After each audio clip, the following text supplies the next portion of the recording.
আসসালামু আলাইকুম ওয়া রাহমাতুল্লাহি ওয়া বারাকাতুহ। সকলকে অনেক, অনেক শুভেচ্ছা জানিয়ে এবং টাইপ 2 ডায়াবেটিস মুক্ত বাংলাদেশ গঠনের আমার স্বপ্ন বাস্তবায়নে আপনাদের সকলের সহযোগিতা কামনা করে শুরু করছি আমি শাহাদাত। আজকে আমরা আপনাদের সামনে আলোচনা করব কিভাবে একটি পিরামিড ডিগবাজি দিয়ে একটি লাটিমে পরিণত হয়ে গিয়েছে। আপনারা চিত্রে দেখতে পাচ্ছেন সামনে রয়েছে একটি পিরামিড। সেই পিরামিডের তলায় রয়েছে অনেকগুলো খাবার। যেই খাবারগুলোকে এতদিন গত ৪০ বছর ধরে আমাদেরকে বেশি, বেশি করে খেতে বলা হয়েছে। এই খাবারের মধ্যে ছিল ভাত, রুটি, বিভিন্ন ধরনের আল্ট্রা প্রসেসড খাবার। এই খাবারগুলো সামনে নিয়ে পুরি, সিঙ্গারা ইত্যাদি চানাচুর, মুড়ি মাখা ইত্যাদি সামনে নিয়ে কত লোকে ভেবেছেন যে তারা অত্যন্ত স্বাস্থ্যকর একটি কাজ করেছেন। তারা পেট ভরে এই শর্করা জাতীয় খাবারগুলোকে খাচ্ছেন, এই আল্ট্রা প্রসেসড ধরনের খাবারগুলোকে খাচ্ছেন। তারপরে সঙ্গে ছিল আ ফলমূল খাওয়া এবং উদ্ভিজ্জ শাকসবজি খাওয়া। তার সাথে ছিল আমিষ খাওয়া। প্রাণীজ আমিষের ব্যাপারে সেই গাইডলাইনে ছিল অনেক নিষেধাজ্ঞা। খেতে হবে অতি কম। কখনো, কখনো তারা বলেছিলেন সপ্তাহে যদি আপনি আপনার একটা বুড়ো আঙ্গুলের সমান পরিমাণ মাংস খেয়ে নেন তাহলেই সেটা যথেষ্ট হয়ে যাবে। কিন্তু এখন দিন পাল্টে গিয়েছে এবং সেই পিরামিড ডিগবাজি দিয়ে এখন লাটিমে পরিণত হয়েছে। তো চলুন আমরা সেটা দেখি। ১ম এ যে পিরামিডের কথা আমি আপনাদের বলছিলাম, তাতে তারা বলেছিলেন ৬ থেকে ১১ সার্ভিং অর্থাৎ ৬ থেকে ১১ পরিমাণ এই ভাত, রুটি, আলু, তারপরে ধরুন এইগুলো দিয়ে তৈরি করা যত খাবার, যেমন আমরা বাজার থেকে কিনে আনতাম পাউরুটি, তারপরে বিভিন্ন রকমের কেক, পেস্ট্রি, পাস্তা আ ইত্যাদি, ইত্যাদি খাবারগুলো সেখানে বেশি করে খেতে বলা হয়েছিল ৬ থেকে ১১ সার্ভিং প্রতিদিন। তার সাথে ছিল শাকসবজি এবং সঙ্গে ছিল ফল।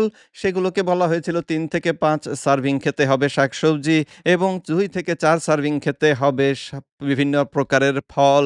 ডায়াবেটিস রোগী যারা, তাদেরকে এইরকম খাদ্য অভ্যাস করালে তাদের ডায়াবেটিসের তো ১২টা বেজে যেত। যারা জানেন না তাদের জ্ঞাতার্থে বলি, এই ব্রেড, সিরিয়াল, পাস্তা, রাইস পিছন থেকে আমার বউ হাসাহাসি করছে। এই সমস্ত খেয়ে এই খাবারগুলো যখন আপনার হজম হয়ে যায় তখনই তো আপনার রক্তে চিনির মাত্রা বেড়ে যায়। এই কথাটি আপনাদেরকে কেউ পরিষ্কার করে এতদিন বলেন নাই। এই কথাটি কেউ আপনাদেরকে এতদিন পরিষ্কার করে বলেন নাই যে আপনার ডায়াবেটিসে যে রক্তে চিনি বেড়ে গিয়েছে, সেই চিনিটা আসছে আপনার খাদ্য থেকে, খাদ্যের শর্করা অংশ থেকে। তার মানে আপনি যে ভাত খেয়েছেন, যে রুটি খেয়েছেন, যে ফল খেয়েছেন, যে আটা খেয়েছেন, যে সেমাই খেয়েছেন, পাস্তা খেয়েছেন, এই খাবারগুলো আপনার রক্তের চিনি বাড়িয়ে দিয়েছে। একদিকে আপনি এই খাবার খেয়ে রক্তে চিনি বাড়িয়েছেন। আপনার ডাক্তার আপনাকে বলেছে খাবারের কমপক্ষে অর্ধেক হইতে হবে এই খাবারগুলো এবং এই খাবার খেয়ে আপনার রক্তে যখন চিনি বেড়ে গিয়েছে, তখন তারা আপনাকে বিভিন্ন ঔষধ ধরিয়ে দিয়েছে। ফার্মাসিউটিক্যাল কোম্পানিগুলো অত্যন্ত খুশি হয়েছে। বাংলাদেশ ডায়াবেটিক সমিতির মতন সমিতি যারা ফার্মাসিউটিক্যাল কোম্পানিগুলোর কাছ থেকে ফান্ডিং নিয়ে, পয়সা নিয়ে বেঁচে আছে, তারা অত্যন্ত খুশি হয়েছে। খুশি হয়ে তারা বারবার বলেছে, "আপনাদেরকে দিনে ৬-৭ বার খেতে হবে। আপনি ৩ বেলাতে বড়, বড় করে খেলে আপনার রক্তে চিনি বেড়ে যাবে" এবং কিভাবে যেন এক আজগুবি এক উপায়ে, অলৌকিক উপায়ে আপনার আবার হাইপোগ্লাইসিমিয়া হয়ে যাবে। তখন আপনাকে এই বারে, বারে যদি আপনি খান তাহলে আপনার সেই সমস্যা হবে না। এই কথা অনেকেরই আপনাদের জানা নাই যে হাইপোগ্লাইসেমিয়া একটা সমস্যা, যেই সমস্যা দুনিয়াতে ইনসুলিন আবিষ্কার হবার পূর্বে না ছিল না। এখন সেই সমস্যা এখন ঘরে, ঘরে। ডাক্তাররা আপনার ডায়াবেটিস ধরা পড়লেই সঙ্গে, সঙ্গে আপনারে ডর দেখায় যে আপনার হাইপোগ্লাইসেমিয়া হয়ে যাবে। সেজন্য দিনে আপনাকে ৬ বেলা ৭ বেলা করে খেতে হবে। আপনি সেইভাবে খান। আপনার রক্তে চিনি বাড়ে। আপনার এই চিনি ম্যানেজ করার জন্য বিভিন্ন ঔষধ খান। ঔষধে যখন কাজ হয় না তখন আপনাকে ইনসুলিন ইনজেকশন দেয়া হয়। এটা আরেকটা বোকার মতন কাজ। অথচ আমরা সবাই মিলে খুশি হয়ে করি। টাইপ 2 ডায়াবেটিস রোগে যারা আক্রান্ত রয়েছেন, তাদের হয়তো জানা নাই যে তাদের রক্তে আসলে ইনসুলিন হরমোনটা থাকে মাত্রা অতিরিক্ত। সারাদিন ধরে এই ৬ বেলা ৭ বেলা করে খাইলে আপনার রক্তের মধ্যে ইনসুলিন হরমোনটা বেড়ে থাকবে। এই ইনসুলিন হরমোনের আধিক্যই আপনারে মোটা বানায়। এই ইনসুলিন হরমোনের আধিক্যই আপনার দেহে ইনসুলিন রেজিস্ট্যান্স বলে একখানা সমস্যা তৈরি করে। ফলে আপনার কোষগুলো, দেহের যে কোষগুলো যারা চিনি ব্যবহার করে শক্তি উৎপাদন করতে পারত, তারা চিনি গ্রহণ করতে পারে না। ফলে আপনার রক্তের মধ্যে চিনিটা আটকে যায় এবং চিনির মাত্রা বেড়ে যায়। এই সমস্যা শুরু হয় আপনার রক্তে চিনি বাড়ারও ১০ বছর আগে, ১৫ বছর আগে, কারো, কারো ক্ষেত্রে ২০ বছর আগে অথবা তারও বেশি। অথচ যদি রোগীর রক্তের ইনসুলিনকে পরিমাপ করা হতো তাহলে এই সমস্যা কিন্তু ধরা পড়ে যেত। আমাদের ডাক্তাররা ইনসুলিন খালি পেটে কত আপনার রক্তে আছেন এইটা কিন্তু পরীক্ষা করেন না। শুধু তারা তাকায়ে থাকেন যে কখন আপনার রক্তে চিনি বাড়বে। চিনি বাড়লেই সঙ্গে, সঙ্গে তারা আপনারে ঔষধ দিবেন এবং তারপরে দিবেন ইনসুলিন ইনজেকশন। ইনসুলিন ইনজেকশন নিয়ে আপনি রক্তের চিনির মাত্রাকে কমাইতে পারবেন, সত্য কথা, কোনো সন্দেহ নাই। কিন্তু ইনসুলিন যেটা আপনার দেহে এমনিতেই বেড়ে আছে, যেই বেড়ে থাকাটাই আসলে আপনার অসুখ, সেই অসুখে যদি আরও ইনসুলিন বাইরে থেকে দেয়া হয় তাহলে কি হবে? ভেবে দেখেন তাহলে কি হবে? টাইপ 2 ডায়াবেটিস রোগীরা হাজারো রকম বিভিন্ন অসুখে ভোগেন এবং সেই অসুখগুলোর পেছনে দেখা যাচ্ছে এই মাত্রাতিরিক্ত ইনসুলিন, আপনার দেহে মাত্রাতিরিক্ত ইনসুলিন এবং বাইরে থেকে দেয়া যে মাত্রাতিরিক্ত ইনসুলিন দেয়া হয় সেটা একটা বিশেষ ভূমিকা পালন করে। ক্যান্সার রোগ, হৃদরোগ, কিডনি রোগ, মস্তিষ্কের রোগ, মানসিক রোগ, এইরকম হাজারটা রোগ হয় এই অতিরিক্ত ইনসুলিনের কারণে। তখন ডাক্তাররা বলে টাইপ 2 ডায়াবেটিস হইতেছে গিয়া সর্বরোগের মাতা। অত্যন্ত, অত্যন্ত আ আধ্যাত্মিক একটা ভাব ধরিয়ে তারপরে বলে, "এটা হচ্ছে সর্বরোগের মাতা।" যাই হোক, ডায়াবেটিস রোগ নিয়ে আর এত কথা না বলি। এই সংক্ষিপ্ত আলোচনার মধ্যে যদি ডায়াবেটিস নিয়ে এত কথা বলি, তাহলে তো আপনারা বাকি গল্প আর শুনতেই পাবেন না। যেটা নিয়ে শুরু করেছিলাম, সেটি হচ্ছে যে আমরা এই পিরামিড কি করে লাটিম হয়ে গেল, সেই বিষয়টা বুঝবো। তো এই পিরামিডে মাংস খেতে বলা হয়েছিল মাত্র ২ থেকে ৩ সার্ভিং। আর সঙ্গে আ সবসময় বলা হয়েছিল তেল, চর্বি এগুলোকে বাদ দিতে হবে। না খেয়ে পারলে না খেলেই সবথেকে ভালো হয়। কিন্তু সম্প্রতি সেই পিরামিডের মধ্যে কিছু পরিবর্তন এসেছে। এই পিরামিড আমাদেরকে যারা দিয়েছিলেন সেই American USDA, United states department of agriculture, তারা এই বিষয়ে গবেষণা করে, এই বিষয়ে বিস্তর আলাপ আলোচনা করে, বিস্তর আ আম আ আলাপ আলোচনা করে নতুন যে তথ্য আমাদের দিয়েছেন, তাতে তারা বলেছেন যে পূর্বের এই তথ্য ছিল পুরো ভুল। এই ভুল ৪০ বছর ধরে আমরা করে গিয়েছি। তার কারণ হচ্ছে যে যারা এই সিদ্ধান্তগুলো নিয়েছিলেন, সেই সিদ্ধান্ত নেয়ার লোকদের মধ্যে কিছু দালাল ছিল। যেই দালালরা পয়সা খেয়ে বিজ্ঞানকে বাদ দিয়ে বিভিন্ন কোম্পানির, বিভিন্ন ইন্ডাস্ট্রির সুবিধা নিশ্চিত করার জন্যে এই পিরামিডটা বানিয়েছিল এবং আমেরিকার তো বটেই, এমনকি আমাদের দেশের কিছু উজবুক ডাক্তার এই গাইডলাইনকেই বেদ বাক্যের মতন অনুসরণ করা শুরু করেছিল। তাদেরকে যখন আমরা বিজ্ঞানের কথা বলতাম, তাদেরকে যখন আমরা বলতাম যে, "তোমরা যা করছো এটা ভুল", তখন তারা আমাদেরকে বলতো, "তোমরা যদি এতই সঠিক হও তাহলে USDA কেন তাদের গাইডলাইন চেঞ্জ করেন না? কেন চেঞ্জ করে না?" তো আজকে আপনাদের সামনে দেখাবো কিভাবে USDA এর গাইডলাইন তো এখন চেঞ্জ হয়ে গিয়েছে। এখন এই ডাক্তার যারা এত বড়, বড় কথা বলতেন, তারা এখন কই যাবেন? তাদের পাছা এখন কে রক্ষা করবে? আচ্ছা, এই দেখুন তারা এখানে লিখেছেন, "For decades we have been misled by guidance that prioritized highly processed food and are now facing rates of unprecedented chronic disease." বহুদিন ধরে আমাদেরকে পথভ্রষ্ট করা হয়েছিল এই হাইলি প্রসেসড ফুড যেগুলো, সেগুলো খেতে বলার মাধ্যমে এবং এর ফলে আমরা এখন ভয়ঙ্করভাবে অসুস্থতায় ভুগছি, বিভিন্ন দীর্ঘমেয়াদী অসুখে ভুগছি এবং উম সম্প্রতি তারা এই সমস্যাটির সমাধানের জন্য উদ্যোগ নিয়েছিলেন। তারা বলেছেন, "আমরা এই সমস্যাটিকে সমাধান করতে পারি।" এই সমাধান হিসেবে তারা যেটা বলেছেন যে, ১ম বারের মতন উনারা এই যে প্রসেসড খাবার এর ক্ষতিকর দিক সম্পর্কে বা আমেরিকার লোকদেরকে সচেতন করতে শুরু করেছেন। আমেরিকার লোকদেরকে সচেতন করতে তারা যে তথ্য ব্যবহার করেছেন, সেই তথ্য আমাদের ক্ষেত্রেও তো প্রযোজ্য হবে, যদিও আমরা আমেরিকার ভিতরে নাই। আমেরিকাতে যারা আছে ২ পায়ে হাঁটে, আম মাথা আছে, ২ টা হাত আছে, কথা বলতে পারে। তারা যেমন মানুষ, আমরাও তো মানুষ। তো সাথে তারা বলেছেন তারা একটা ভাঙা একটা যে ব্যবস্থা ছিল, সেই ব্যবস্থাটিকে একেবারে নতুন করে শুরু করছেন, নতুন করে গঠন করছেন, নতুন করে গড়ে তুলছেন এবং এইবারে যে ব্যবস্থাটি করা হচ্ছে, সেই ব্যবস্থার মূলে থাকবে হচ্ছে গোল্ড স্ট্যান্ডার্ড সায়েন্স, অর্থাৎ অত্যন্ত উচ্চ মানের সায়েন্স এবং সাধারণ বুদ্ধি বা যেটাকে আমরা ইংরেজিতে বলি কমন সেন্স। যদিও কমন সেন্স আমাদের অনেকের মধ্যেই বিশেষ দেখা যায় না। এরপরে তারা আমাদের সামনে পিরামিড নামে যে জিনিসটা নতুন আম উ আমাদের সাথে পরিচয় করিয়ে দিলেন। চলুন আমরা সেটাকে একটু দেখি এবং সেই পিরামিডের দিকে তাকালে তারা ১ম এ দেখাচ্ছেন এর মধ্যে সবথেকে গুরুত্বপূর্ণ যে বিষয় সেটি হচ্ছে মাছ, মাংস, ডিম এবং সঙ্গে ঘি, মাখন, ডিম, তারপরে ডিমের কুসুম, চিংড়ি মাছ ইত্যাদি, ইত্যাদি প্রোটিন জাতীয় যে খাবারগুলো, এগুলো হচ্ছে খাবারের সবথেকে গুরুত্বপূর্ণ দিক এবং প্রতিবেলা খাবারের মধ্যেই আমাদের এগুলো খাওয়া দরকার। গরুর মাংস শুনে যারা আগে হার্ট অ্যাটাক করতেন, তারা এবারে একটু নিশ্চিন্তে শ্বাস নিতে পারবেন।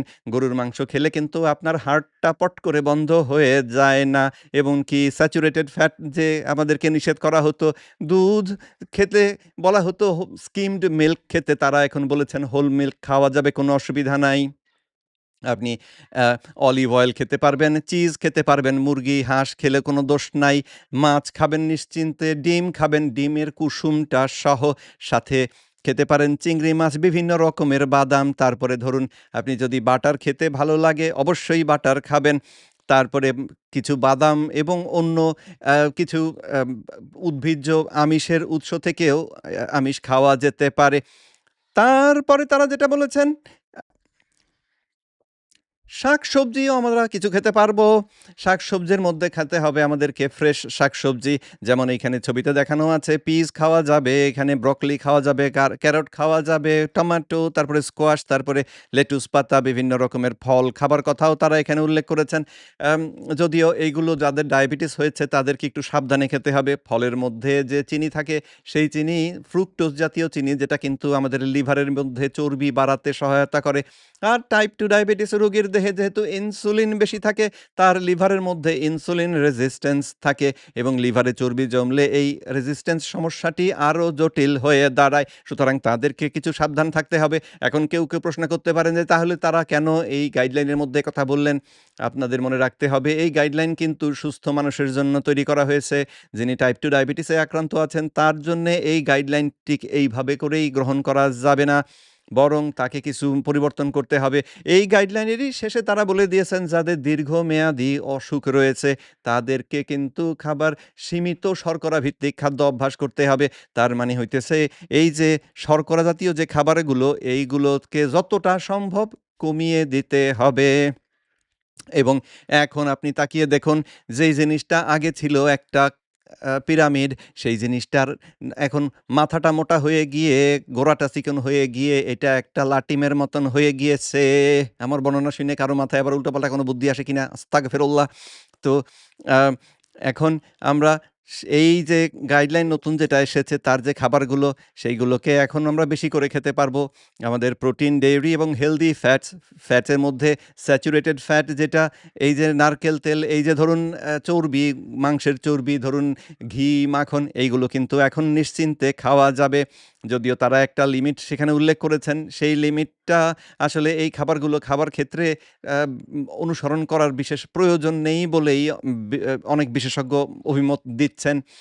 প্রোটিন খাবার ব্যাপারে তারা বলেছেন প্রতিদিন আমাদেরকে আমাদের দেহের যে ওজন, সেই ওজনে কেজিতে যে ওজন হয় সেই কেজির সংখ্যাটাকে ১.২ বা ১.৬ দিয়ে গুণ করে যত গ্রাম হয় তত গ্রাম পরিমাণ প্রোটিন খেতে হবে এবং প্রোটিনগুলোর চেহারা দেখতে পাচ্ছেন যে লাল মাংসকে যে এতদিন আমাদেরকে যে ভয় দেখানো হয়েছিল সেই লাল মাংস আবার খাবার প্লেটে ফিরে এসেছে।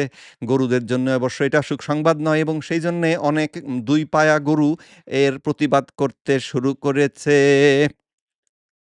তারপরে আপনি সবুজ শাকসবজি যদি খেতে চান, নিশ্চয়ই সেটা খেতে পারেন যদি সুস্থ মানুষ হন। আর যদি সুস্থ না হন, তাহলে এই ব্যাপারে আপনাকে একটু সতর্ক হতে হবে। সতর্ক হয়ে যে খাবারগুলো, যে ফলগুলো যে অত্যন্ত মিষ্টি স্বাদের, সেইগুলোর থেকে কিছুটা দূরে থাকতে হবে। ফলকে অনেকে মনে করেন এর মধ্যে চিনি নাই, কিন্তু এর মধ্যেও চিনি থাকে। সুতরাং সেই ব্যাপারে আমাদের কিছু সতর্কতা অবলম্বন করতেই হবে। সবশেষে আপনারা চাইলে খেতে পারেন একটুখানি, সামান্য একটুখানি হোল গ্রেইন দিয়ে তৈরি করা কোনো রুটি বা একটু ওটস বা এই জাতীয় জিনিসপত্রগুলো।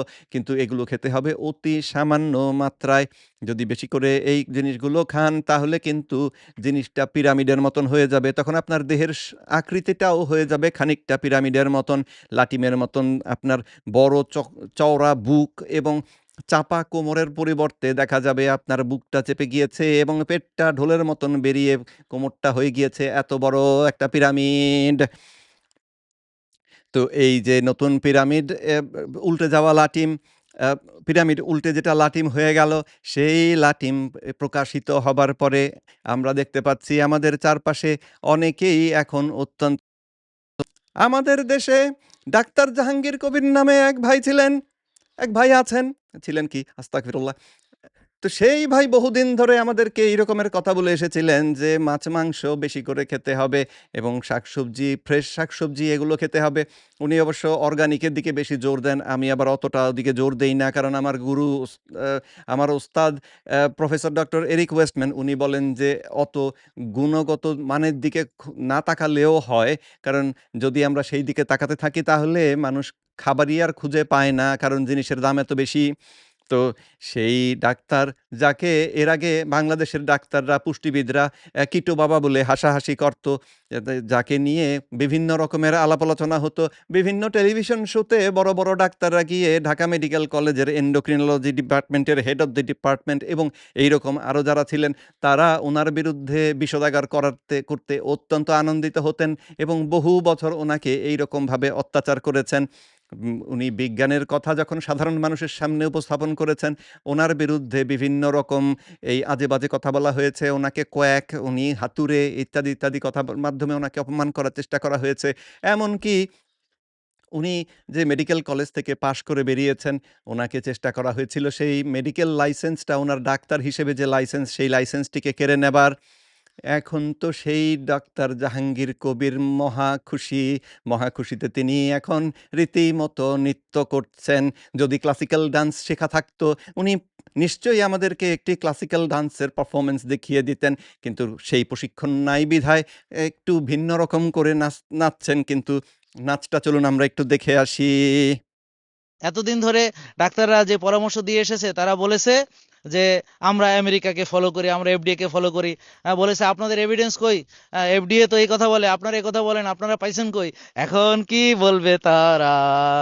আমি বলেছি এখন তাদেরকে যতই জিজ্ঞেস করি কথা বলে না, নতুন বউ যতই গুতাই কথা কয় না। প্রিয় দর্শক, তো সবাই মিলে এটা শেয়ার করবেন এবং আপনাদের অনুভূতি জানাবেন। ধন্যবাদ, ধন্যবাদ। কি আনন্দ আকাশে বাতাসে। তাহলে বুঝতে পারছেন, এখন তো উল্টে গিয়েছে। এখন তো খেলার গুটি উল্টে গিয়েছে, খেলার চাল উল্টে গিয়েছে এবং এত সুন্দর রংচঙা শার্ট পরে ডাক্তার জাহাঙ্গীর কবির এখন তো নৃত্য করে ডাক্তারদের চ্যালেঞ্জ দিচ্ছে। সেই ডাক্তারদের কোনো আওয়াজ পাওয়া যাচ্ছে না। তারা এখন কোনো আওয়াজ করতেছেন না। তাদের কিছু যন্ত্রণা নিশ্চয়ই হইতেছে আমার ধারণা। কিছুদিন আগে একটা আ খান সাহেব নামে এক ভদ্রলোকের একখানা বর্ণনায় শুনেছিলাম যে, আমাদের দেহের একটা বিশেষ অঙ্গ রয়েছে যেখানে টোক্কা মারলে শ্বাস বন্ধ হয়ে যায়। মনে হইতেছে যে আমাদের দেশের এই যে endocrinologist এবং এই cardiologist যারা ছিলেন তাদের সেই বিশেষ অঙ্গটা ফাটা বাঁশের চিপার মধ্যে আটকে গেছে এবং তারা সেই যন্ত্রণা ভোগ করতেছেন। আর ডাক্তার জাহাঙ্গীর কবিরের মতন মানুষ সেই জায়গাতে সুই নিয়া সেটার মধ্যে খোঁচা মারতেছে।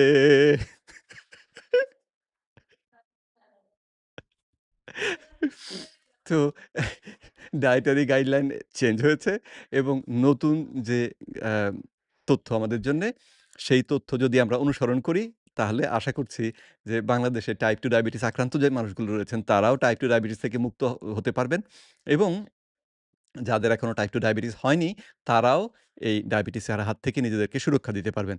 তো আসুন এই ভিডিওটিকে মন দিয়ে দেখবেন এবং শেয়ার করবেন। আসসালামু আলাইকুম।